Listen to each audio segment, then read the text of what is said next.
తాకట్లో ఉన్న బంగారాన్ని విడిపించి ఆ రోజున మార్కెట్ ధర కట్టి మిగిలిన డబ్బును మీకు అందిస్తుంది కొమ్మూరి గోల్డ్.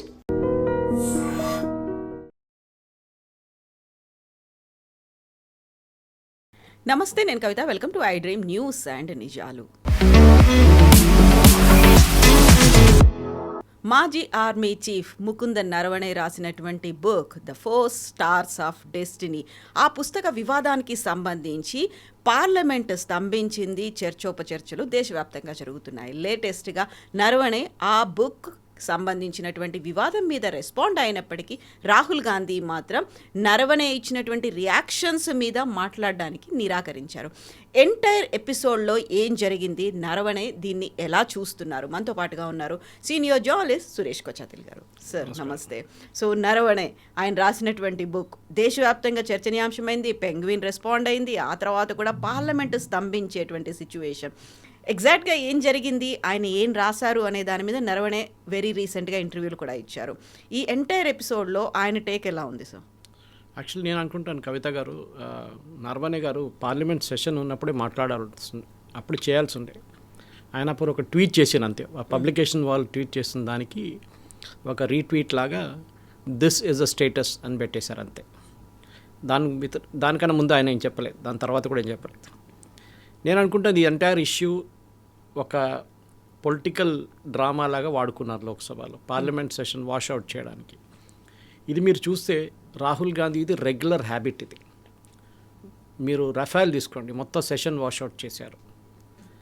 దాని తర్వాత ఓట్ చోరీ అని చెప్పి మొత్తం సెషన్ వాషౌట్ చేశారు. దాని తర్వాత ఇప్పుడు నరవణే గారి బుక్ అని చెప్పి మొత్తం వాషౌట్ చేశారు. ప్రతి సెషన్లో ఒక టాపిక్ తీసుకొచ్చి దాని సెషన్ని నడవనియరు. లక్కీలీ ఈ సెషన్లో లాస్ట్ 3 రోజులకి వచ్చినప్పుడు ఆపోజిషన్ పార్టీస్, కాంగ్రెస్ మినహా మిగతా అన్ని ఆపోజిషన్ పార్టీస్ రాహుల్ గాంధీ క్లియర్గా చెప్పేశారు, ఖర్గే గారు చెప్పేశారు, we don't want to disturb the parliament. మా కాన్స్టిట్యుయెన్సీ గురించి, మా ఇష్యూస్ గురించి మేము మాట్లాడుకోవాలి, మమ్మల్ని మాట్లాడియండి, మీరు కావాలంటే బాయ్కాట్ చేసుకోండి, మాకు ప్రాబ్లం లేదని. అప్పుడు లాస్ట్ 3 రోజులు పార్లమెంట్ సెషన్ నడిచింది. మనకు తెలిసిందే, రాహుల్ గాంధీ దగ్గర బడ్జెట్ గురించి మాట్లాడమంటే ఆయన టాక్వాండో, జూడో దాని గురించి మాట్లాడండి, చోక్ ఏంటి, హోల్డ్ ఏంటి, కిక్ ఏంటి, దీని గురించి మాట్లాడుతున్నారు. సో స్పీకర్ 2-3 సార్లు చెప్పాల్సి వచ్చింది, మీరు మాట్లాడాల్సిన సబ్జెక్ట్ ఇది కాదు అని చెప్పి. ఇప్పుడు మీరు రీవిజిట్ చేస్తే పార్లమెంట్లో 11 మంది ఎంపీస్ని సస్పెండ్ చేసి, ఎందుకు సస్పెండ్ చేశారు? ఈ పుస్తకం తీసుకొచ్చి అక్కడ గొడవ చేసిన దానికి. రెండవది, కొన్ని కాంగ్రెస్ మహిళా ఎంపీస్ ప్రధానమంత్రిని అడ్డుకోవడానికి ఒక ప్లాన్ వేసుకున్నారని చాలా క్లియర్గా తెలిసిపోయింది. దాంట్లో పార్లమెంట్లో చూపించిన కెమెరా కన్నా ఎక్కువ ఎక్స్ట్రా ఒక కెమెరా అన్ఎడిట్ వర్షన్ కిరణ్ రిజిజు గారు రిలీజ్ చేశారు. అది మనం దానికన్నా ముందు చూడలేదు యాక్చువల్లీ. దాంట్లో చాలా క్లియర్గా వీరు బ్యానర్ పట్టుకొని ప్రధానమంత్రి చైర్ చుట్టూ నిలబడ్డారు, ఆయన లోపల వెళ్లకుండా అడ్డుకోవడానికి. సో వాళ్ళు ముందు అన్నారు, డినై చేశారు, మేము అట్లా ఏం చేయలేదని. అది స్పీకర్కి తెలిసిపోయింది, మనందరికి తెలిసింది ఆ ఇష్యూ. స్పీకర్ ఓం బిర్లా గారు తర్వాత ప్రైమ్ మినిస్టర్ సెక్యూరిటీకి ఇన్ఫామ్ చేశారు, ఎస్పీజీకి, ప్రధానమంత్రి రాకూడదని చెప్పేసి. ఇక్కడ దాని తర్వాత రాలేదు. దానికి కారణాలు ఉన్నాయి. బికాజ్ ఒకటి, ఈ కాంగ్రెస్ వైపు నుంచి తమిళనాడు నుంచి ఒక ఎంపీ, ఆమె ఏం చేసిందంటే తెలియకుండా శివసేన ఒక ఎంపీ, మహిళా ఎంపీ దగ్గర మేము ఏం చేయబోతున్నామని చెప్పేసింది క్లియర్గా. ఆమెకు తప్పెక్కడ వచ్చిందంటే ఆమె అనుకుంది ఈమె శరద్ పవార్, మన ఉద్ధవ్ థాక్రే గ్రూప్ అనుకున్నారు. కానీ ఆ ఎంపీ షిండే గ్రూప్లో ఉండే. ఆమె ఇమ్మీడియట్లీ స్పీకర్ని ఇన్ఫామ్ చేశారు. దాని తర్వాత స్పీకర్ తెలిసిపోయినారు. సో ప్రతి సెషన్లో ఇది ఎందుకు చేస్తారంటే డిస్కషన్ ఏం జరగకూడదు. మీకు తెలిసిందే, ఈ ఎంటైర్ కాంట్రవర్సీ మొదలైంది జనరల్ నరవణే గారు రాసిన పుస్తకం. ఒక మిలిటరీ ఆఫీసర్, రిటైర్డ్ ఆర్ సర్వింగ్లో యూజువలీ రాయరు వాళ్ళు, రిటైర్ అయిన తర్వాత పుస్తకాలు రాస్తారు. జనరల్ ధిల్లాన్ తీసుకోండి, he was GOC in C 15 Corps Jammu Kashmir, very crucial post ఉండే ఆయనది. ఆయన 3 పుస్తకాలు రాశారు, Kitne Ghazi Aaye, Kitne Ghazi Gaye. I think the last one was operation Sindoor గురించి. అది కూడా 3 నెలల తర్వాత, 3 నెలల తర్వాత ఇమ్మీడియట్లీ ఆఫ్టర్ ఆపరేషన్ సింధూర్ ఆయన రాశారు. బుక్ అప్రూవ్ అయిపోయింది, రిలీజ్ కూడా అయిపోయింది. ఒక ప్రొసీజర్ ఉంటుంది డిఫెన్స్ మినిస్ట్రీలో. ఇప్పుడు ఒక పుస్తకం మీరు రాసిన తర్వాత దాన్ని మ్యానుస్క్రిప్ట్ సబ్మిట్ చేయాల్సి వస్తుంది అప్రూవల్ కోసం. అది 3 లెవెల్ అప్రూవల్ ఉంటుంది. ఫస్ట్ లెవెల్లో ఒక మేజర్ జనరల్ లెవెల్లో చూస్తారు. చూసి చెప్పిన దాంట్లో ఏమైనా అబ్జెక్షన్స్ ఉందా అంటే ఆఫీసర్ని పిలిపిస్తారు. యూజువలీ జనరల్ నరవణే లెవెల్లో ఉన్నప్పుడు ఏం చేస్తారంటే ఆయన లెవెల్లో ఉన్న ఆఫీసర్నే పిలిపిస్తారు, సర్వింగ్. ఎందుకంటే it becomes ego issue. Of course you cannot call the chief of army staff, దానికైనా కొంచెం కింద ఉన్న లెఫ్టినెంట్ జనరల్ లెవెల్లో పిలిపించి ఇష్యూస్ ఉన్నాయి ఈ బుక్లో, ఈ పేజ్లో, ఈ లైన్లో, ఈ పారాగ్రాఫ్లో ఇష్యూస్ ఉన్నాయి, మీరు ఒకసారి చూసి యూ గివ్ అ రిజాయిండర్, అది ఎందుకు పెట్టారు, ఇది ఆపరేషనల్ డీటెయిల్స్, ఇది రేపు పాకిస్తాన్ దగ్గర చైనా దగ్గర దొరికిపోతే వాళ్ళు మనం ఎట్లా ఆపరేట్ చేస్తాం ఆర్మీ కమాండ్ అనేది వాళ్ళకి తెలిసిపోతుంది, మీరు దాన్ని కరెక్ట్ చేయండి అని చెప్పేసి. ఈ కేసులో కూడా అదే జరిగింది. సో జనరల్ నరవణే దగ్గర చెప్పారు ఇట్లా ప్రాబ్లమ్స్ ఉందని, కానీ ఆయన రివర్ట్ కాలేదు. ఈ should come back and set నేను ఇది తీసేస్తాను, ఈ లైన్స్, ఈ పారాగ్రాఫ్స్ తీసేస్తాను. స్పెషలీ ఆ రోజు జరిగిన మన కర్నల్ సంతోష్ బాబు హత్య ఆ రోజు చైనీస్ వాళ్ళు చేసిన తర్వాత ఆయనతో 20 మంది మన సైనికులు మార్టర్స్ అయ్యారు. ఒక 6 నెలల తర్వాత ఈ ఇన్సిడెంట్ జరిగింది. మన ట్యాంక్ ఒక లెవెల్లో కూర్చున్నారు, మన 3 ట్యాంక్స్, అటువైపు నుంచి చైనీస్ ట్యాంక్స్ వస్తున్నాయంట పైకి. So we were sitting at height, that's always వార్లో ఒక హైట్లోనే కూర్చున్నప్పుడు అడ్వాంటేజ్ ఉంటుంది. సో ఆ ట్యాంక్ కమాండర్ ఏం చేశారంటే వాళ్ళ కోర్ కమాండర్కి ఫోన్ చేసి, సార్ ఇట్లా అక్కడి నుంచి 3 ట్యాంకులు వస్తాయి మన వైపు, నేనేం చేయాలని అడిగారు. సో కోర్ కమాండర్ ఇమీడియట్లీ ఆయన బాస్కి ఫోన్ చేశారు. ఆయన అప్ ద లెవెల్ వెళ్తే ఫైనలీ జనరల్ నరవణే దగ్గర వెళ్ళింది. ఆయన డిఫెన్స్ మినిస్టర్కి ఫోన్ చేశారు. డిఫెన్స్ మినిస్టర్ అన్నారు, okay I'll come back to you. Obviously ప్రధానమంత్రికి చెప్పేస్తుంటారు. ప్రధానమంత్రి క్యాబినెట్ కమిటీ ఆన్ సెక్యూరిటీని కన్సల్ట్ చేసి ఉంటారు. Cabinet committee on security that includes Ajit Doval గారు ఉన్నారు దాంట్లో, డిఫెన్స్ మినిస్టర్ ఉంటారు, అందరు ఉంటారు. వాళ్ళకు నిర్ణయానికి వచ్చి రిటర్న్ అదే జవాబు ఇచ్చారు. 2 గంటల సేపు పట్టింది మొత్తం ప్రొసీజర్కి. అది ఎక్కువ టైం ఏం కాదు. అది ఏం చెప్పారు మోదీ గారు, జో ఉచిత్ కర్నా హై సంజా ఓయి కరో, జో ఆప్ ఉచిత్ సంజే ఓకే కరో, అంటే మీరు what ever you think right you do it. ఎందుకంటే మోదీ గారు ఒక ఆర్డర్ ఇవ్వలేరు ట్యాంక్ కమాండర్కి మీరు ఏం చేయాలని. మోదీ గారికి తెలియదు ఈ ట్యాంక్ ఎక్కడుంది, ఎక్కడ కూర్చున్నారు, ఏ గ్రేడియంట్లో కూర్చున్నారు, ఎన్ని ట్యాంక్స్ ఉన్నాయి, ఆ టరెట్ పైకి ఉందా కింద ఉందా ఏం తెలియదు, దాంట్లో ఎట్లాంటి మిసైల్స్ పెట్టుకున్నారు, nothing he no. So tank commander లెవెల్లో ట్యాంక్ కమాండర్కి ఆర్డర్ ఏముంటుందంటే ఎప్పుడు that you should not fire. ఎందుకంటే మనకి చైనాకి 65 తర్వాత ఒక ఒప్పందం ఉంది దట్ మనం ఏ సిచ్యువేషన్ వచ్చినా కానీ మన ఆయుధాలు వాడం. ఆయుధాలు ఉంటుంది తోడు, కానీ we will not use it. First time మనం యూజ్ చేయం, we will not use it. China కూడా యూజ్ చేయరు. దానికోసం గల్వాన్ క్లాస్లో మీకు గుర్తుంటుంది, దే యూస్డ్ కర్రెలు దాని మీద బాబు వైర్స్ కట్టేసి ఫెన్సింగ్ లాంటివి చేసి దాంతో అది వాడుకున్నారు. They never used a gun. దాని రీజన్ అది అనమాట. సో న్యాచురల్లీ ట్యాంక్ కమాండర్ కూడా ఇన్స్ట్రక్షన్స్ ఉంది ఫైర్ చేయకూడదు. సో ఆయన డౌట్ లేకుండా he would have acted, because ఒక ట్యాంక్ కమాండర్ లెవెల్లో ఎప్పుడు ఆర్డర్ అడగక్కర్లేదు. మీ వైపు ఒక మిసైల్ ఫైర్ చేస్తే మీరు ఫోన్ చేసి మీ కోర్ కమాండర్ దగ్గర అడగరు నేనేం చేయాలని చెప్పి. మిసైల్ మీ వైపు వచ్చేస్తుంది, ఇంకా మాకు నెక్స్ట్ 30 సెకండ్ మిమ్మల్ని కొట్టేస్తుంది, మీకు ఫోన్ చేయడానికి టైం ఉండదు. So you are train for that. మీకు ట్రైనింగ్ ఎందుకు ఇస్తారు, అట్లాంటి సిచ్యువేషన్లో ఏం చేయాలని చెప్పేసి. యాజ్ ఎ లీడర్ నిర్ణయాలు తీసుకోవడం చాలా ఇంపార్టెంట్ ఆర్మీలో. మీరు ఇమ్మీడియట్గా మీ గన్నర్కో లేకుండా మీ మిగతా వాళ్ళు మీ ట్యాంక్లో కూర్చొని వాళ్ళకి ఆర్డర్ ఇస్తారు ఫైర్ అని చెప్పి రిటర్న్. కానీ ఆ రోజు చైనీస్ వైపు నుంచి ఫైరింగ్ జరగలేదు, మన వైపు ట్యాంకులు వస్తున్నారు అంతే. సో జనరల్ నరవణే కన్నా ముందు ఆయన జనరల్ జోషి అని చెప్పి వాళ్ళ మేజర్ జనరల్ లెవెల్లో వాజ్ ఈ core commander I think so. ఆయన తర్వాత ఒక పుస్తకం రాశారు దీని గురించి, జనరల్ లోషి ఆల్సో. ఆయన చాలా క్లియర్గా చెప్పారు మాకు తెలిసి ఏం చేయాలని, మేము ఎవరి దగ్గర అడగక్కర్లేదు, we have been given instructions. ఇప్పుడు కంపారిజన్ చేద్దాం ఒకసారి, we will just compare with operation Sindoor. ఎందుకంటే ఇది గల్వాన్లో జరిగిన చాలామందికి దాని ఎగ్జాక్ట్ డీటెయిల్స్ తెలియదు. ఆపరేషన్ సింధూర్ తీసుకున్నాం. పాకిస్తాన్ వైపు నుంచి 2వ రోజు మన వైపు ఒక మిసైల్ ఫైర్ చేశారు, ఒకటి కాదు 5-6 మిసైల్స్ ఫైర్ చేశారు, షహీన్ మిసైల్స్. అది ఒక మిసైల్ ఢిల్లీ వైపు వెళ్తుంది. సో మన S-400 దాన్ని లాక్ చేసుకుని ఇమ్మీడియట్గా కమాండర్ డెసిషన్ తీసుకుని ఉంటారు ఫైర్ చేశారు. సిర్సా అని చెప్పి హర్యానా దగ్గర దాన్ని ఇంటర్సెప్ట్ చేశారు ఎయిర్లో. అక్కడ మిసైల్ వచ్చి పడిపోయింది Pakistan, completely we destroyed it. లేకుండా ఢిల్లీ వైపు వెళ్తుండే. ఎవరు తీసుకున్నారు నిర్ణయం, the commander at the local level, ఆయన తీసుకున్నారు డెసిషన్ ఏం చేయాలని చెప్పేసి. ఇది ఆర్మీ చీఫ్ అడిగారనుకోండి, ఈ మిసైల్ ఢిల్లీ దాకా వెళ్ళిపోతుంది అప్పుడు దాకా. ఎగ్జాక్ట్లీ. సో జనరల్ నరవణే రాసిన పుస్తకంలో ఆయన క్లియర్గా చెప్తున్నారు డిసిషన్ అడిగానంతే, కానీ ద సేమ్ టైం అక్కడ ఘర్షణ ఏం జరగలేదు. He is being kept on command, ఏం జరుగుతుంది అక్కడ అని చెప్పేసి. కానీ ఇప్పుడు ఈ కరవాన్ మ్యాగజైన్ ఇది పబ్లిష్ చేశారు చూడండి, అక్కడే ఈవెన్ జనరల్ నరవణే రిపబ్లిక్ టీవీకి ఇచ్చిన ఒక ఇంటర్వ్యూలో, దిబ్రూగఢ్ అస్సాంలో ఒక ఇంటర్వ్యూకి నిన్న ఇచ్చారు ఇంటర్వ్యూ. దాంట్లో చాలా క్లియర్గా అని చెప్పారంటే, నేను రాసిన మాట కాకుండా చాలా క్రూషియల్ ఫ్యాక్టర్స్ వీళ్ళు అన్నేమ్డ్ సోర్సెస్ పేరు మీద పెట్టారు. ఎవరి అన్నేమ్ సోర్సెస్, ఇది ఓన్లీ స్పెక్యులేషన్ చేస్తున్నారని చెప్పి జనరల్ నరవణే చాలా క్లియర్గా చెప్పారు.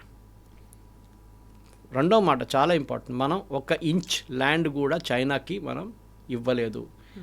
అది అడగాలంటే చైనీస్ వాళ్ళ దగ్గర అడగండి అని చెప్పారు. That we have taken 1 inch area from India అని వాళ్ళు ఎప్పుడు అంగీకరించారు. భారతదేశం నుంచి 1 ఇంచ్ అయినా వాళ్ళు స్వాధీనం చేసుకున్నారా అనేది. సరే, ఇప్పుడు రాహుల్ గాంధీ ఇట్లా ఆరోపణ చేస్తూనే ఉంటారు. దీనికన్నా ముందు అరుణాచల్ ప్రదేశ్లో మన సోల్జర్స్ని చైనీస్ వాళ్ళు కొట్టారు అని చెప్పి ఒక ఆరోపణ చేశారు. ఖూబ్ మారయ్య అని సెలబ్రేషన్ లాగా చెప్పుకున్నారు. దాన్ని సుప్రీంకోర్టుకి వచ్చినప్పుడు సుప్రీంకోర్టు అపాలజైజ్ చేయమన్నారు. మీరు అక్కడ ఉన్నారా అని అడిగారు, లేరు. మళ్ళీ మీరు ఎట్లా ఆరోపణ చేస్తున్నారు, మీరు చూసారా, కొడుతున్నా మీరు చూసారా అని అడిగారు. లేదు పేపర్లో వచ్చింది. పేపర్లో వచ్చింది కాదు, డిడ్ యూ సీ ఇట్. ఇదే ప్రాబ్లం. క్యారవాన్ మ్యాగజైన్ పార్లమెంట్లో తీసుకొచ్చినప్పుడు దాన్ని you have to authenticate it. ఎవరు ప్రెసెంట్, మనం ఒక కాగితం తీసుకొని పార్లమెంట్కి వెళ్ళి ఈ కాగితంలో వచ్చిందని చెప్పలేము మనం. We have to authenticate. ఇది వచ్చిందంతా నిజమే అని చెప్పి మనం సంతకం పెట్టి స్పీకర్కి పొద్దున సెషన్ మొదలై ముందు ఇవ్వాల్సి ఉంటుంది.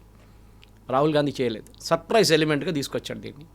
So first day caravan magazine తీసుకొచ్చినప్పుడు స్పీకర్ ఓం బిర్లా గారు అన్నారు, సారీ యూ కెనాట్, మీరు అథెంటికేట్ చేయండి, ఎందుకంటే ఇది ఏదో మ్యాగజైన్లో పబ్లిష్ అయిన ఆర్టికల్ మేము పట్టించాం. సో సెకండ్ డే ఆయన పుస్తకం పట్టుకొచ్చారు. ఇప్పుడు చూడండి నా దగ్గర పుస్తకం ఉంది, ఇది పుస్తకంలోదే ఉందని. తర్వాత మనం చూసాం ఆ పుస్తకం లోపల అంతా బ్లాంక్ పేజెస్ ఉన్నాయి, ఫస్ట్ 3 పేజెసే ఉన్నాయి అంతే. ఆ పుస్తకం నుంచి కోట్ చేయడం మొదలు పెడితే అగైన్ మన ఓం బిర్లా గారు అన్నారు, sorry you cannot quote from that book. ఆ రోజు స్పీకర్ ఇంకెవరు ఉండే డెస్క్లో ఆ టైంలో, I don't remember who it was. I think ఒక టీడీపీ ఎంపీ ఉండే ఆ రోజు స్పీకర్గా. ఇమీడియట్గా రాహుల్ గాంధీ అన్నారు, కాదు ఇది పబ్లిష్ అయింది అన్నారు. సో నెక్స్ట్ డే వీళ్ళు పబ్లిషర్స్ పెంగ్విన్ ర్యాండమ్ హౌస్ ఏం చెప్పారంటే, మేము ఈ బుక్ పబ్లిషే చేయలేదు, అడ్వాన్స్ ఆర్డర్స్ తీసుకున్నాం అమెజాన్లో, ఫ్లిప్కార్ట్లో, మిగతా దాంట్లో. అడ్వాన్స్ ఆర్డర్స్ అంటే కవిత గారు, ఇప్పుడు మీరు ఒక పుస్తకం పబ్లిష్ చేయబోతున్నారు, మీకు దానికి పబ్లిసిటీ కావాలి. సినిమా లాగానే పబ్లిసిటీ కావాలంటే ఏం చేస్తారు, సినిమాల్లో వీళ్ళు ఒక 10-15 స్టూడియోల్లో తిరుగుతారు, టీజర్లు, ట్రైలర్లు, audio, even hero, main actors, actresses, promotional music director అందరూ మెయిన్ స్టూడియోస్కి వెళ్తారు. ఇప్పుడు తెలుగు అంటే తెలుగు ఛానల్స్కి వెళ్తారు, హిందీ అంటే మన రిపబ్లిక్ లాంటిదో, టైమ్స్ నౌ లాంటి, ఇండియా టుడే లాంటి ఛానల్స్కి వెళ్తారు, ఆజ్ తక్ లాంటిది. అక్కడ వెళ్ళి స్టోరీ గురించి ఒక బిల్డప్ ఇస్తారు. The idea is to create interest ఒక మూవీలో. సో ఒక బుక్ పబ్లిష్ చేసే ముందు ఏం చేస్తారంటే, దాని అడ్వాన్స్ కాపీస్ ముందు బుక్ చేసుకుంటారు, ఓకే, ప్రీ రిలీజ్ కాపీస్. అది కాకుండా వీళ్ళేం చేస్తారంటే ఒక లిమిటెడ్ వర్షన్ ప్రింట్ చేస్తారు, యాక్చువల్ బుక్ లాగా ఉంటుంది చూడడానికి, అది రివ్యూకి పంపిస్తారు. ఈ కేసులో ఏం జరిగిందంట, నాకు తెలిసిన మట్టుకు పెంగ్వినస్ క్లారిఫైడ్ దిస్ ఆల్సో, వాళ్ళు కొన్ని కాపీసు ఈ ఆర్మీ వాళ్ళకి పంపించారు, ఒక 10-15 కాపీస్ మీడియా వాళ్ళకి పంపించారు. దాంట్లో ఒక కాపీని రాజ్దీప్ సర్దేశాయ్ వాళ్ళ స్టూడియోలో, ఇండియా టుడే స్టూడియోలో చూపిస్తున్నాడు కంటిన్యూస్గా. బహుశా అదే కాపీ రాహుల్ గాంధీకి ఇచ్చాడు ఆయన, అదే ఉండొచ్చు, ఎందుకంటే చాలా తక్కువ 5-6 కాపీలు ఇచ్చారు అంతే మీడియా వాళ్ళకి. ఎందుకు, వాళ్ళు కూడా రివ్యూ చేస్తారు. ఓ ఇట్లా ఒక పుస్తకం. ఇక్కడ ఏం తప్పు జరిగిందంటే, పెంగ్విన్ అనుకున్నారు ఈ అప్రూవల్ నరవణే గారు తీసుకొచ్చేస్తారులే, ఆయన ఆర్మీ చీఫ్ ఉండే కదా, పెద్ద ప్రాబ్లం ఏమి ఉండదు అనుకున్నారు. కానీ అప్రూవల్ రాలేదు. బుక్ ఏమో అడ్వాన్స్ కాపీస్ ప్రింట్ చేసేసారు, పబ్లిష్ చేయలేదు. There is difference between printing and publishing. కాకుంటే రాహుల్ గాంధీ ఒక ట్వీట్ చేశాడు, నరవణేనే గతంలో డిసెంబర్లో ఇట్ సెల్ఫ్ ఆయన ఒక tweet, here is the book అంటూ ఆయన పెట్టారు ఆ బుక్ని, అదే నేను కోట్ చేశాను, ఆయన పెట్టిన ట్వీటే కదా నేను చెప్తోంది అనే మాట. నరవణే గారు ఏం చెప్పారు, హియర్ ఈస్ ద బుక్, మీరు ప్రీ ఆర్డర్ చేసుకోండి, బుక్ పబ్లిష్ అని చెప్పలేదు. ప్రీ ఆర్డర్ అంటే ఏం చేస్తారు, మీరు చెప్పినట్లనే ఒక ఎస్టిమేట్ చేసుకుంటారు. సపోజ్ ఒక 30,000 మంది ఆర్డర్ చేసుకుంటారు ప్రీ ఆర్డర్. నేను కూడా చేస్తాను అప్పుడప్పుడు ప్రీ ఆర్డర్.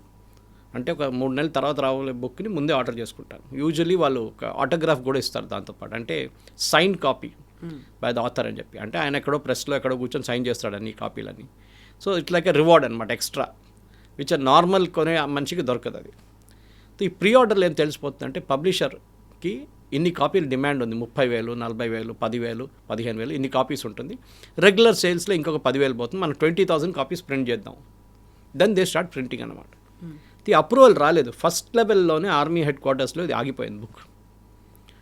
అది రాకపోయిన టైంలో వీళ్ళు ఎట్లా పబ్లిష్ చేశారనేది ఒక క్వశ్చన్ వస్తే, వాళ్ళంటాం మేము పబ్లిష్ చేయలేదు, because this entire thing comes under official secrets act. Official secrets acts అంటే ఐ థింక్ ఇట్స్ 1929 బ్రిటిష్ వాళ్ళ టైంలో ఉన్న చట్టం అది. అంటే గవర్నమెంట్లో స్పెషల్ డిఫెన్స్ మ్యాటర్స్లో ఒక డిపార్ట్మెంట్ నుంచి ఇంకో డిపార్ట్మెంట్కి కమ్యూనికేట్ చేసేది, లేకుంటే ఆపరేషనల్ డీటెయిల్స్ బయటికి వెళ్ళేది home మినిస్ట్రీలో. For example Naxalites operation నడుస్తుంది, ఎవరో దాని గురించి లీక్అవుట్ చేశారనుకోండి, రేపు ఒక ఎన్కౌంటర్ జరగబోతుంది, రేపు ఒక సరౌండ్ అండ్ సర్చ్ ఆపరేషన్ జరగబోతుంది బీజాపూర్ ఏరియాలో అంటే వాళ్ళకి ఇన్ఫర్మేషన్ వెళ్ళిపోతుంది. So that comes under official secrets act. అది కాకుండా మీరు చూస్తుంటారు చాలామంది స్పైస్ని పట్టుకున్నారు. నేను గోవాలో ఎక్కడో జరిగింది ఒక ఇన్సిడెంట్, అట్లనే వాళ్ళు నేవల్ షిప్ ప్లాన్స్ పంపించేశారు. ఐఎన్ఎస్ విక్రాంత్ ఒకటి జరిగింది మ్యానుఫ్యాక్చరింగ్ టైంలోకి వచ్చి, that comes under official secrets act. చాలా స్ట్రిక్ట్ చట్టం అది, చాలా స్ట్రిక్ట్, జైలు శిక్ష 100%. రాహుల్ గాంధీ ఇప్పుడు ఏం చేశారంటే ఈ ఎంటైర్ కాంట్రవర్సీ ఎందుకు వచ్చి బయటకు వచ్చిందంటే, ఒకటి వాళ్ళు డినై చేశారు Penguin that we are not published it. General Naravane కూడా దిస్ ఈజ్ ద స్టేటస్ అని పెట్టారు, అంటే పబ్లిష్ కాలేదు బుక్. ప్రింట్ అయ్యిందో లేదో తెలియదు కానీ పబ్లిష్ అయితే కాలేదు. సెకండ్, అఫీషియల్ సీక్రెట్స్ యాక్ట్లో చాలా క్లియర్గా ఉంది, ఇట్లాంటి పుస్తకాలు పబ్లిష్ చేయకూడదు వితౌట్ పర్మిషన్, పబ్లిక్ డొమైన్లో తీసుకురాకూడదు. మూడోది, అప్పుడు రాహుల్ గాంధీ ఏం చేశాడు, పార్లమెంట్ లోపల మాట్లాడారు దీని గురించి. పార్లమెంట్ లోపల మీకు యూజువల్లీ ఒక ఇమ్యూనిటీ ఉంటుంది, అంటే మీరు పార్లమెంట్లో ఏం మాట్లాడారో దాన్ని మీకు పార్లమెంట్ ప్రొటెక్షన్ ఇస్తుంది, అని లేకుంటే మీ మీద 10 మంది 10 కేసులు ఇస్తారు బయట. కానీ ఏం చేశారు రాహుల్ గాంధీ, బయటికి వచ్చి పార్లమెంట్ బయట కూడా మాట్లాడారు దీని గురించి. So there he will get cot.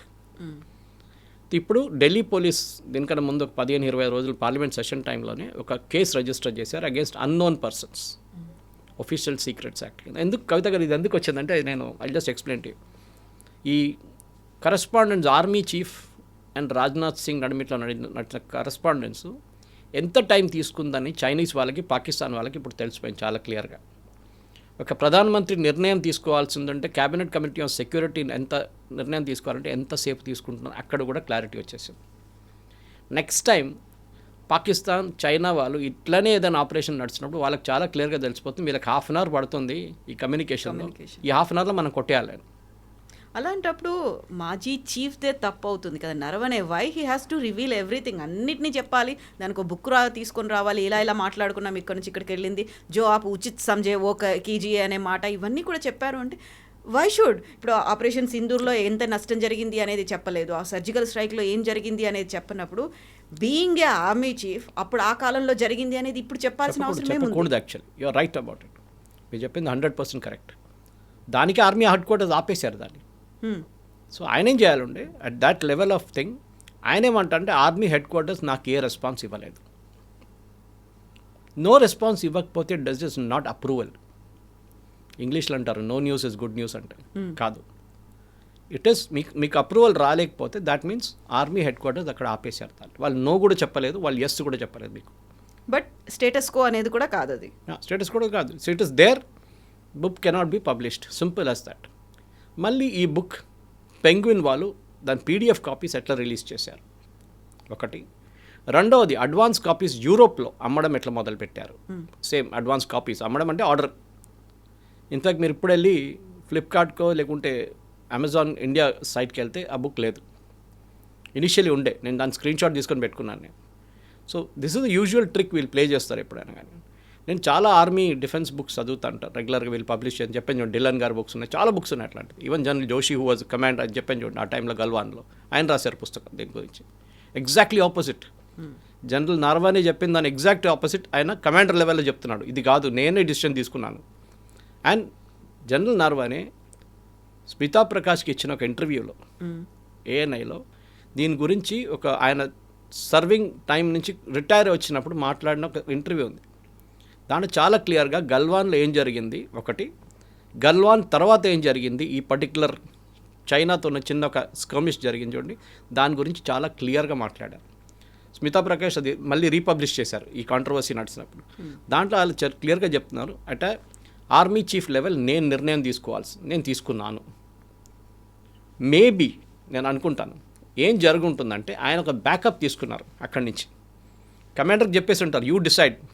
అదే మోదీ గారి డైలాగ్ ఆయన కూడా చెప్పుంటారు, జో ఉచిత్ కర్నా ఒక్కరు, నేను ఇక్కడ కూర్చొని ఆర్మీ హెడ్ క్వార్టర్స్లో I cannot decide for you what is happening in the field. మీరు ఆ ట్యాంక్ చైనీస్ వైపు నుంచి వస్తుంది, అన్ని ట్యాంకులు వస్తున్నాయి, వాళ్ళు ఏం చేస్తున్నారు, ఫ్లాగ్ లెవర్ కమాండర్ వీళ్ళకి ఏంటంటే ఒక చిన్న ఘర్షణ జరిగితే usually director general military operations అనే పోస్ట్ ఉంది, చాలా senior level, lieutenant general level ఉంటుంది అది ఆర్మీలో. I think it's 4th or 5th in hierarchy. DGMO చాలా క్రూషియల్ పోస్ట్. మన general wig who was present the briefing, army briefing Sindoor టైంలో, he was the DGMO. ఆయనకే సీజ్ ఫైర్ పాకిస్తాన్ వాళ్ళు phone చేసి అడిగారు మాకు సీజ్ ఫైర్ కావాలని చెప్పి. డీజీఎంఓ మాట్లాడుకుంటారు. పాకిస్తాన్ డీజీఎంఓ మన డీజీఎంఓకి ఫోన్ చేస్తారు. ఇదో యూజువలీ క్లాషెస్ నడిచినప్పుడు ఎస్పెషల్లీ చైనీస్ వైపు మనం దాన్ని లైన్ ఆఫ్ యాక్చువల్ కంట్రోల్ అంటాం, LAC. పాకిస్తాన్ వైపు LOC. ఈ లైన్ ఆఫ్ యాక్చువల్ కంట్రోల్ జరిగినప్పుడు ఈవెన్ జనరల్ నర్వానే చెప్తున్నారు that we have flag meetings అంట. అంటే ఈ రెండు సైడ్లు they will hold the flag, okay, and then the commanders మాట్లాడతారు, ఇద్దరు మాట్లాడి ఒక కామన్ ప్లేస్లో కూర్చొని ఇష్యూ సార్ట్అవుట్ చేసుకుంటారు. చూడండి మీ వాళ్ళు ఇక్కడికి వచ్చారు, మీరు వెనకకి వెళ్ళిపోండి, we will also go back to where we are. ఈ ఆర్మీ పెట్రోలింగ్లో ఎస్పెషల్లీ చైనా వైపు ఉన్న పెట్రోలింగ్లో ఒక అన్రిటర్న్ లా ఏంటంటే చాలా పెద్ద కాన్ఫరెన్స్ కవిత గారు, 16,000 feet 14,000 feet. అసలు మీకు ముందు 5 feet ముందు ఎవరు నిలబడడం మీకు అనిపించదు, అంత హెవీ ఫాగ్ ఉంటుంది అక్కడ ఆ ఏరియాలో, స్నో ఉంటుంది రెగ్యులర్గా. యూజువలీ అక్కడ మార్కింగ్స్ ఏం లేదు, ఇది మీ పాకిస్తాన్, ఇది పాకిస్తాన్ వైపు మనకి మొత్తం ఫెన్సింగ్ ఉంది, మనకి ఇక్కడ ఫెన్సింగ్ ఏం లేదు, ఫెన్సింగ్ కూడా పెట్టలేరు మీరు. అండ్ చైనా కూడా అంగీకరించారు, మనం కూడా అంగీకరించాం, అక్కడ ఒక పొజిషన్ ఉంది, ఇది మా పొజిషన్. అప్పుడప్పుడు తప్పులు జరుగుతుంది, వీళ్ళు అక్కడ అటువైపు ఒక 30 feet వెళ్తారు, లేకుంటే ఒక అర్ధ కిలోమీటర్ అటువైపు వెళ్తారు, కిలోమీటర్ వెళ్తారు ఒక్కొక్కసారి పెట్రోలింగ్ చేసుకుంటా, మళ్ళీ రిటర్న్ వచ్చేస్తారు. వాళ్ళు తెలిసిపోయింది మేము we are in the wrong area అంటే వచ్చేస్తుంది return. The rule is when you establish eye contact that is your position. అంటే మీరు ఉన్నారు చైనా వైపు నుంచి, నేనున్నాను భారతదేశం వైపు, మనం ఇద్దరు కలిసినప్పుడు ఒక ఐ కాంటాక్ట్ ఎస్టాబ్లిష్ చేస్తాను చూడండి, ఆ పాయింట్లో ఆగిపోతాం. మేము ముందుకు వెళ్ళండి, మీరు ముందుకు రారు. Then we will speak to each other. Then మా కమాండర్స్ మాట్లాడతారు మీతో అని చెప్పి వాళ్ళ కమాండర్స్ మాట్లాడుకుంటారు. Then they'll say okay withdraw 1/2 kilometer back. ఇది usual tactic. And general Naravane ఇది ఎక్స్ప్లెయిన్ చేశారు ఆ స్మితా ప్రకాష్ ఇంటర్వ్యూలో, that this is the standard operating procedure. కానీ మీరు అడిగిన ప్రశ్నకి ఆయన ఈ పుస్తకాలు ఎందుకు రాశారంటే that's also mystery to me. అది దిల్లాన్ చాలా బాగా ఎక్స్ప్లెయిన్ చేశారు. ఆయన అన్నారు ప్రతి సినిమాలో మీరు చూసుంటారు ఒక కాంట్రవర్సీ క్రియేట్ చేశారు సినిమా వచ్చే ముందు. ఇప్పుడు కేరళ స్టోరీ 2 రాబోతుంది, ట్రైలర్ రిలీజ్ చేస్తారు, ఆ ట్రైలర్లో మసాలా ఉంటుంది, సినిమాలో ఉందో లేదో it's a different thing. Kerala story Part 1లో ఒక డైలాగ్ ఉండే, అమ్మాయి చెప్తున్న డైలాగ్, మేరే జైసే 33,000 లడ్కియా యహా హై. దాని పెద్ద కాంట్రవర్సీ చేశారు. కేరళ నుంచి 33,000 అమ్మాయిలు ఆఫ్ఘనిస్తాన్కి వెళ్ళారని చెప్పి కాదు, ఆమె డైలాగ్ మీరు క్లియర్గా వింటే మేరే జైసే నాలాంటి 33,000 అమ్మాయిలు ఇక్కడ ఉన్నారు ఆఫ్ఘనిస్తాన్లో, అంతే. సిరియా నుంచి వచ్చారు, UK నుంచి వచ్చారు, US నుంచి వచ్చారు, మాకు తెలిసింది అల్ఖైదాతో వచ్చిన చాలామంది ఉన్నారు మహిళలు ఆన్ దేర్ ఓన్, లేకుంటే కిడ్నాప్ చేసి తీసుకొచ్చారు వాళ్ళని సూసైడ్ బాంబర్స్ లాగా తయారు చేయడానికి. ఈ మసాలానే ఒక బుక్ అమ్మడానికి మీకు ఈజీగా అయిపోతుంది. లేకుంటే బుక్ కొంటారు, అకాడమిక్స్ కొంటారు, కొంతమంది బుక్ రివ్యూ చేసే వాళ్ళు కొంటారు, నాలాంటి వాళ్ళు. సో మీకు ఒక పోర్షన్ నేను ఎక్కడో ఆపేసి మళ్ళీ రిటర్న్ రాలేదు అక్కడికి. ఈ బుక్ అడ్వాన్స్ కాపీస్ ప్రింట్ చేసిన తర్వాత దాని జాకెట్ మీద ఏముండదు, ఫ్రంట్ కవర్ ఒకటే ఉంటుంది, బ్యాక్ కవర్లో ఏముండదు, ఇన్సైడ్ బ్యాక్ ఇన్సైడ్ ఫ్రంట్లో ఏముండదు. అప్పుడు వీళ్ళు కామెంట్స్ అడుగుతారు. సో ఫర్ ఎగ్జాంపుల్ ఆయనకన్నా ముందున్న జనరల్స్, లేకుంటే ఆ ఏరియాలో ఆపరేట్ చేసిన ఎవరైనా లెఫ్టినెంట్ జనరల్, మేజర్ జనరల్ లెవెల్లో, కోర్ కమాండర్ లెవెల్లో వాళ్ళ గురించి రిటైర్డ్ అయిన వాళ్ళ దగ్గర నుంచి కామెంట్స్ అడుగుతారు. వాళ్ళు అంటారు general Naravane's book is an excellent description of what happened in Galwan that day. Every army potential defence expert should read this book అని చెప్పి ఏదో ఒక కామెంట్ రాస్తారు, ఒక పారాగ్రాఫ్. అది ఆ ఇన్సైడ్ జాకెట్లో పబ్లిష్ అవుతుంది. బ్యాక్ జాకెట్లో కూడా కొంచెం డిస్క్రిప్షన్ ఇచ్చి ఆ బుక్ గురించి, దాని కింద కొన్ని ఇంకా this is going to be a best seller of that all times, general Naravane he's given a real eye opener view అని చెప్పి ఇది జరుగుతుందన్నమాట. దీనికి కావాల్సిన కామెంటే ఆ బుక్. దానికోసం మీరు చూడండి రాహుల్ గాంధీ నడుస్తున్న బుక్లో there is nothing in the back page, blank ఉంది, అది బ్లూ కలర్లో ఉంది అంతే. ఎందుకంటే ఇంకా అది పబ్లిష్ కావడానికి ఉన్న ప్రొసీజర్ కాలేదు, ఇంకా బిల్డప్ ఇవ్వలేదు వీళ్ళు. సో ఎస్, నర్వానే గారు దీని గురించి రాయకూడదు ఆయనకు తెలుసు, ఎందుకు రాశారో మనకు తెలియదు. Maybe he thought it's a very innocent comment. లేకుంటే ప్రధానమంత్రి గారు నాకు ఇంత పవర్లు ఇచ్చారు, మాకు కోర్ కమాండర్ లెవెల్లో కూడా ఇంత పవర్ ఇచ్చారు, మీకు డైరెక్ట్ ఆర్డర్ ఇవ్వకుండా ఫైర్ చేయండి, ఫైర్ చేయకూడదు అని ఏం చెప్పలేదు. జో ఉచిత్ హై ఓ కరో. అంటే మీరేమనుకుంటున్నారు, what is correct, you do it. అంటే మాకు ఫ్రీ హ్యాండ్ ఉంది, ఫ్రీ హ్యాండ్ ఇచ్చారు. రాహుల్ గాంధీ ఏమంటున్నాడు, ఫ్రీ హ్యాండ్ ఇవ్వలేదు. నర్వానే సెడ్ ఎస్టర్డే ఆల్సో ఇంటర్వ్యూలో, కాదు మాకు ఫ్రీ హ్యాండ్ ఉండే, అబ్సల్యూట్లీ. చెప్పాల్సిన వాళ్ళు చెప్పుకుంటారు. ఈ సెడ్ ద ఇంటర్వ్యూస్ ఎవరో ఇట్లాంటి కామెంట్ కొడతారో, రాహుల్ గాంధీ ఇట్లా కామెంట్ కొట్టారు, ఏం చెప్పాలనుకుంటారు ఆయన అన్నారు, చెప్పాను చెప్పుకుంటారు. నేను కావాల్సిన నాకు తెలిసి ఏం జరిగింది ఆ రోజు అక్కడ. So I have given my comments on. ఇది టిపికలీ ఒక స్పెక్యులేషన్ తీసుకొని ఒక పబ్లికేషన్, క్యారవాన్ లాంటి ఒక లెఫ్టిస్ట్ పబ్లికేషన్ ఒక చిన్న ఇష్యూని తీసుకొని ఇంత పెద్దగా బ్లోఅప్ చేయడం, it is absolutely a non sense. So ఈ కాంట్రవర్సీ అంతా ఇలా ఉన్నప్పుడే దాన్ని అలా పక్కన పెట్టేసేయండి. నెక్స్ట్ బుక్ నాది వచ్చేసింది, ది కాన్స్పరసీ కంటోన్మెంట్ అనే ఒక బుక్ గురించి హీ వాస్ కోటింగ్ దట్. అంటే అది ఎలా ఉంది, ఏం జరుగుతుంది అనేది కూడా. లేదు, ఆయన ఒక మర్డర్ మిస్టరీ ఆయన రాశారు దీనికన్నా ముందు. I think is publishing the part 2 of it. Okay, part 1 దీనికన్నా ముందు వచ్చింది, ఆయన ఒక ఫిక్షన్ అది. సో కంటోన్మెంట్ మర్డర్ గురించి దాని ఈ ఇంటర్వ్యూలో కూడా మెన్షన్ చేశారు ఆయన, that my second book will come out, I hope that won't be any కాంట్రవర్షన్, దాంట్లో ఆర్మీ ఆపరేషన్స్ ఏం లేవు దాంట్లో అని చెప్పి. కానీ పుస్తకాలు చాలా ఇంపార్టెంట్ కవిత గారు, దాని నో డౌట్ అబౌట్ ఇట్. ప్రతి యుద్ధం నుంచి నేర్చుకోవాల్సిన చాలా ఉన్నాయి. అది విన్స్టన్ చర్చిల్ నడిపించినప్పుడు కానివ్వండి, మేజర్ అమెరికన్ జనరల్స్ చాలామంది పుస్తకాలు రాస్తారు, వాళ్ళ వైపు నుంచి కూడా ఇట్లాంటి సిచ్యువేషన్స్ వాళ్ళు చూపిస్తారు. అంటే మిలిటరీలో ఒక స్ట్రాటజీస్ ఉంటుంది. ఇప్పుడు రఫేల్ మనం పాకిస్తాన్ వ్యతిరేకంగా ఆపరేషన్ సింధూర్లో వాడాం. దాంట్లో మనకు చాలా ఇంపార్టెంట్ ఒక స్ట్రాటజీ యూజ్ చేసాం. ఏంటంటే వి యూజ్డ్ డెకాయ్ రఫేల్ అనుకని ఇంకో రఫేల్ లాగా తయారు చేసి డూప్లికేట్ లాంటిది. పాకిస్తాన్ ఏం చేశారు, దాంట్లో సిగ్నల్స్ క్రియేట్ చేశారు మన వాళ్ళు, exactly like a Rafale signal. So వాళ్ళు దాన్ని ఫైర్ చేయడం మొదలుపెట్టారు, దానికి మిసైల్ ఫైర్ చేశారు వాళ్ళు. The main Rafale escaped. Okay, అది డిస్కనెక్ట్ చేసి వెళ్ళిపోయింది, అది అంతే, ఒక చిన్న టైల్ లాగా ఉండే దానికి. కానీ అది బయటకు వచ్చేసింది ఆ న్యూస్. నెక్స్ట్ టైం మనం చేయలేము. Next time Pakistan knows that as these fellows will do this trick. China కూడా తెలుసు. ఇప్పుడు ట్రంప్ ఇవాళ కూడా అన్నాడు 11 హైటెక్ ఎయిర్క్రాఫ్ట్లు కొట్టుపడేశారండి. He's not naming the aircraft, he's not naming anything. అక్కడ ఇంటర్నేషనల్ లెవెల్లో కవిత గారు ఈ యుద్ధాలు అనేది ఒక మార్కెటింగ్ వెపన్ కూడా. మా ఆయుధాలు చాలా బాగా పనిచేసిందని చైనా వాళ్ళు చెప్పుకుంటున్నారు, షోకేస్ చేసుకోవచ్చు. రఫేల్ని మేము షూట్ డౌన్ చేసామంటున్నారు. అట్ ద సేమ్ టైం మనం ఏమంటున్నాం, ఈవెన్ ఇంటర్నేషనల్ ఎక్స్పర్ట్స్ కూడా ఏమంటున్నారంటే మనం పాకిస్తాన్ ఎయిర్ డిఫెన్స్ సిస్టమ్ని మొత్తం ధ్వంసం చేశాం, విచ్ ఈవెన్ పాకిస్తాన్ అగ్రీయింగ్. ఎవరిది డిఫెన్స్ సిస్టమ్? ఒకటి టర్కీ నుంచి, మళ్ళీ చైనా నుంచి, మెయిన్లీ చైనా నుంచి. అంటే చైనీస్ ఎయిర్ డిఫెన్స్ సిస్టమ్ పనిచేయలేదు. అది మనం ఈవెన్ ఇరాన్లో చూసాం. ఇరాన్ వైపు ఉన్న ఆ రోజు ఇజ్రాయెల్ అటాక్ చేసినప్పుడు కూడా చైనీస్ ఎయిర్ డిఫెన్స్ సిస్టమ్స్ ఉండే, దాన్ని వీళ్ళు ధ్వంసం చేశారు ఫస్ట్ ఇజ్రాయెల్, తర్వాత వాళ్ళ ప్లేన్స్ ఎంటర్ అయ్యారన్నమాట. సో యుద్ధంలో ఎప్పుడు చాలా బుక్స్ ఉన్నాయి. జనరల్ సుందర్జీ టైంలో he was thinker, operation blue స్టార్లో ఉన్న టైంలో జనరల్ సుందర్జీ, అట్లాంటి చాలామంది పుస్తకాలు రాశారు. అండ్ ఐ థింక్ ఇప్పుడున్న జనరేషన్ దాన్ని చదవాల్సింది. ఇప్పుడు మీరు కాలేజ్ ఆఫ్ డిఫెన్స్ మేనేజ్మెంట్ ఉంది మన యాప్రాల్ వైపు సికింద్రాబాద్లో, చాలా పెద్ద ఇన్స్టిట్యూట్. అక్కడ అందరినీ సీనియర్ ఆర్మీ ఆఫీసర్స్ని ట్రైన్ చేస్తారు, అక్కడ మేజర్ లెవెల్లో, కర్నల్ లెవెల్లో అంతా. అక్కడ వెళ్తే కూడా మీకు యుద్ధాల గురించి చాలా మటుకు వాళ్ళ దగ్గర స్ట్రాటజీస్ ఉంటుంది.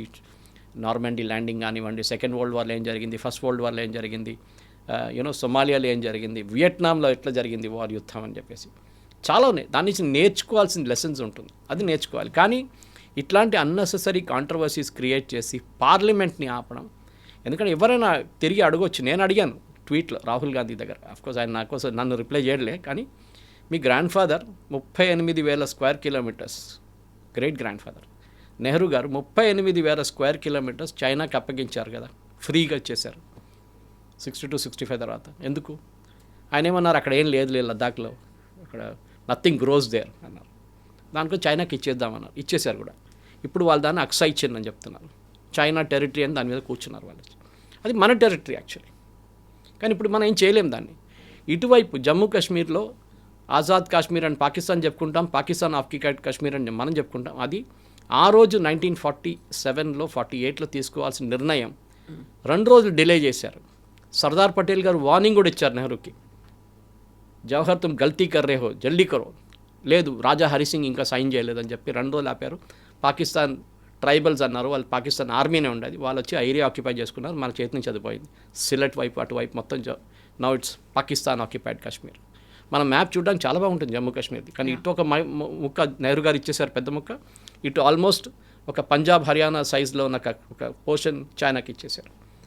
సో జనరల్ నార్వానే ఇప్పుడు చాలా క్లియర్గా రాహుల్ గాంధీకి ఒక మూతోడు జవాబు అంటారు హిందీలో ఇచ్చారు. రాహుల్ గాంధీ పార్లమెంట్కి వచ్చి అపాలజైజ్ చేయాలి, నెక్స్ట్ బడ్జెట్ సెషన్ స్టార్ట్ అయితే చేయరు, అప్పుడు కొత్త కాంట్రవర్సీ తీసుకొస్తారు. ఇది అయిపోయింది, మీరు గుర్తుపెట్టుకోండి. రఫేల్ చెప్పారు, రఫేల్ మర్చిపోయారు. ఓట్ చోరీ అన్నారు, చాలా రోజులు నడిచింది ఓట్ చోరీ. ఇప్పుడు ఓట్ చోరీ గురించి అసలు మాట్లాడలేదు, అయిపోయింది, చాప్టర్ ఫినిష్డ్. నర్వానే బుక్ తీసుకొచ్చారు, అదే అయిపోయింది. నెక్స్ట్ సెషన్లో ఇంకా కొత్తది ఏదో తీసుకొస్తారు. సో ప్రతి సెషన్లో ఈ షూట్ అండ్ స్కూట్ పాలసీ అంటారు. నిన్న లక్నో ఎయిర్పోర్ట్లో ఈ ఇంటర్వ్యూ గురించి అడగడానికి ప్రెస్ వాళ్ళు అందరు గ్యాదర్ అయినప్పుడు రాహుల్ గాంధీ మాట్లాడుకుంటూ వెళ్ళిపోయారు. That means he has no answer to it. మీకు ఎందుకంటే మీకు దమ్ముంటే మీరు అక్కడ నిలబడి ఆన్సర్ చేయాలి. Yes, Naravane said that, okay, what did you సే?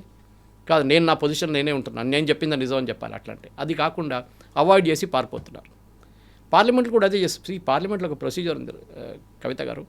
మీరు ఎవరినైనా ఒక ప్రశ్న అడిగినప్పుడు, మినిస్టర్ హర్దీప్ సింగ్ పురి మీద ఉండే ఆరోపణ ఎప్స్టీన్ ఫైల్స్, మీరు అడిగిన తర్వాత యాజ్ పర్ పార్లమెంటరీ ప్రొసీజర్ పార్లమెంట్లో ఒక సెక్షన్ ఉంది that you have to sit there. మీరు అక్కడ కూర్చొని ఆయన చెప్పిన మాటకి ఆన్సర్ వినాలి మీరు. ఎందుకంటే మీరు ఆరోపణ చేశారు, నేను మీ మీద ఒక ఆరోపణ చేసినప్పుడు మీకు రైట్ ఆఫ్ రెస్పాన్స్ ఉంది. మీకు ఒకటి కాదు మీరు చెప్పింది తప్పని చెప్పి మీరు చెప్పొచ్చు, కానీ అది వినాలి నేను కూర్చొని. రాహుల్ గాంధీ పారిపోతున్నప్పుడు స్పీకర్ చెప్పారు, you cannot go out of the house, you are violating the house అన్నారు. ఇది నిషికాంత్ దుబే తీసుకొచ్చారు ఆ రోజు. That I'm going to bring a special mention against him and parliament నుంచి ఈ ప్రివిలేజెస్కి తీసుకొచ్చి, ప్రివిలేజ్ కమిటీ కాకుండా నేను స్పెషల్గా నేను ఒక మోషన్ తీసుకొస్తాను, రాహుల్ గాంధీని డిస్క్వాలిఫై చేస్తానని చెప్పేసి. Anyway that's a political question, మనం దాంట్లో పడక్కర్లేదన్నమాట. కానీ ఇది ఐ థింక్ ఈ ఇష్యూ ఒక క్లోజర్ అయిపోయింది. దీంట్లో ఎవరెవరు ఇన్వాల్వ్డ్ ఉన్నారో, అది పెంగ్విన్ ఉండొచ్చు, క్యారవాన్ ఉండొచ్చు, రాహుల్ గాంధీ ఉండొచ్చు, వీళ్ళ వ్యతిరేకంగా as they should be a official secrets act. Already enquiry నడుస్తుంది. ఎవరెవరు ఉన్నారో వాళ్ళని శిక్షించాల్సింది. Thank you very much. నిజంగా ప్రస్తుతం ఉన్నటువంటి సమాజం దేనికి ప్రయారిటీ ఇస్తుంది? ఆర్థిక సంబంధాల చుట్టూ మాత్రమే తిరుగుతోంది. మళ్ళీ ఎన్నికలంగానే చాలా విరక్తి కలుగుతున్నాం. మంచి అనిపిస్తుంది కదా, లేడీస్ కూడా ఛాలెంజింగ్ జాబ్స్ చేసినప్పుడు చాలా బాగుంటుంది.